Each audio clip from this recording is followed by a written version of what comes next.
Amisha Cross and Brendan Buck are back with me. So, guys, Amisha, you first. To what extent are Trump's policies acts of retribution? Because he doesn't seem to particularly like Trudeau or Zelensky, for that matter. Could his actions be seen in that tenor, even if it's detrimental to the country?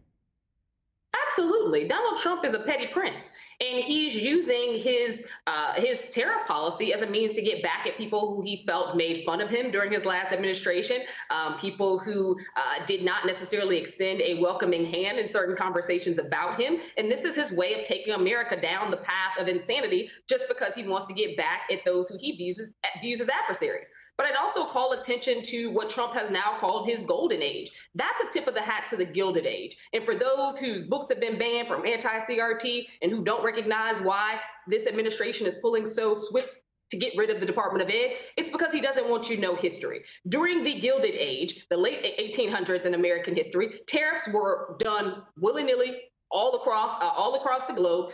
And America benefited largely because the working class, off the backs of the working class, who had some of the hardest and harshest conditions that America has ever seen in terms of working in, they had wealth inequality nearly triple. The working class was digging themselves into the ground trying to make ends meet. Meanwhile, the richest of the rich ran away with money left, right, and sideways. Industry boomed. However, workers never saw a single cent of that. That's what Donald Trump wants to take America back to. That tariff policy is stripped straight out of the page of the Gilded Age, and it is a play on his golden era today. It means the rich get wealthier while the working class ends up grinding day in and day out and can barely make ends meet. This is not an economic gain or a win for working class America. This is one that will eradicate their survival.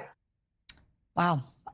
Your take on all this, Brendan, and what is it about Canada that provokes Donald Trump so much? Yeah, I don't know. Obviously, Donald Trump can be pretty petty if he doesn't like somebody, and I honestly don't know what's motivating him. I think what's interesting is we're seeing two very different approaches. Canada really standing up to Donald Trump in a somewhat surprising way to me.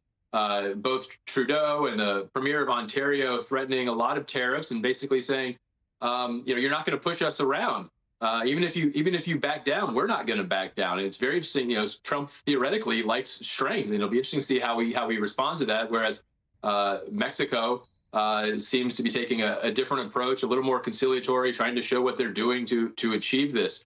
Look, end of the day, nobody wins from tariffs, whether or not it's designed to help or hurt anybody. I think Donald Trump actually believes tariffs are a useful tool, but you can't find an economist on the right or the left who doesn't tell you that these are ultimately in the long run going to really hurt America. He just doesn't seem to understand that. And in his last administration, he had enough people to rein him in. This time around, there just aren't those kind of people who are going to convince him otherwise. Brendan, how much does this have to do with one of these leaders being an outgoing leader? And then, of course, the president of Mexico, a newly elected president who's got to stick around for a while. Yeah, I don't know. I would. It's hard to find any real organizing principle behind how Donald Trump operates. I mean, one day he'll think something, another day something else. One thing that's going to clearly weigh on his mind, though, is how the markets react. And it would be hard to look at what happened here and see it somewhat fold recently, not being in the reaction to a multi-day sell-off that basically lost all of the market gains since he took office. Look, I think Donald Trump doesn't care a whole lot about policy. He's not a policy person. I think he wants to have a successful presidency, though. I think he wants to be popular, and he views a lot of that through how much money is the economy pulling in. Last time he used to talk a lot about how much capital had come into the market during his presidency. And if that goes away, he's losing a key talking point. Yeah. Amisha, Representative Al Green was censured after standing and heckling at Trump's address to Congress.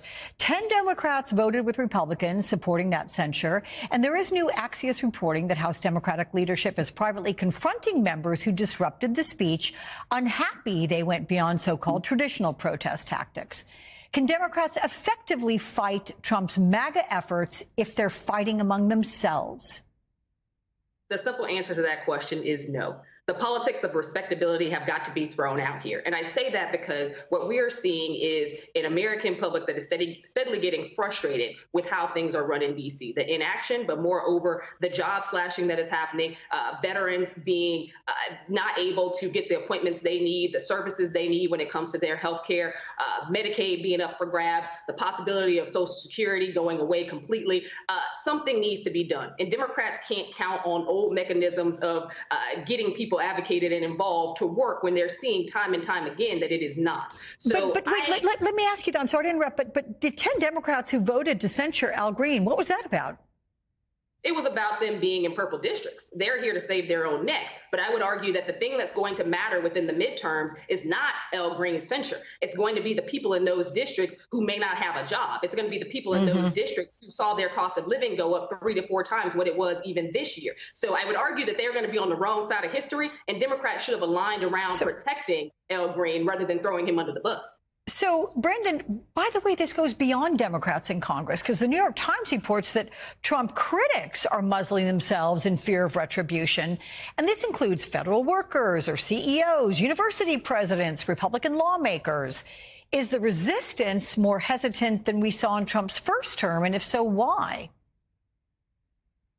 Gosh, I sure hope that they shouldn't worry about that. I mean, that's politics. And of course, this administration plays very differently than a normal one. And look, they're going after certain law firms, people who worked with Jack Smith, people had nothing to do with it, but they're targeting anybody by association. So and it's different than even the first term, right? They're going about it more harshly than they did the first time around.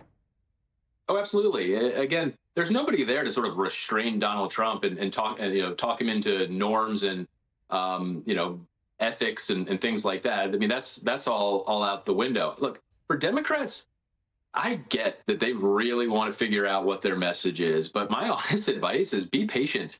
You're going to find sort of your market of where people agree with you, and it's just going to be a lot more about Donald Trump than it is about you.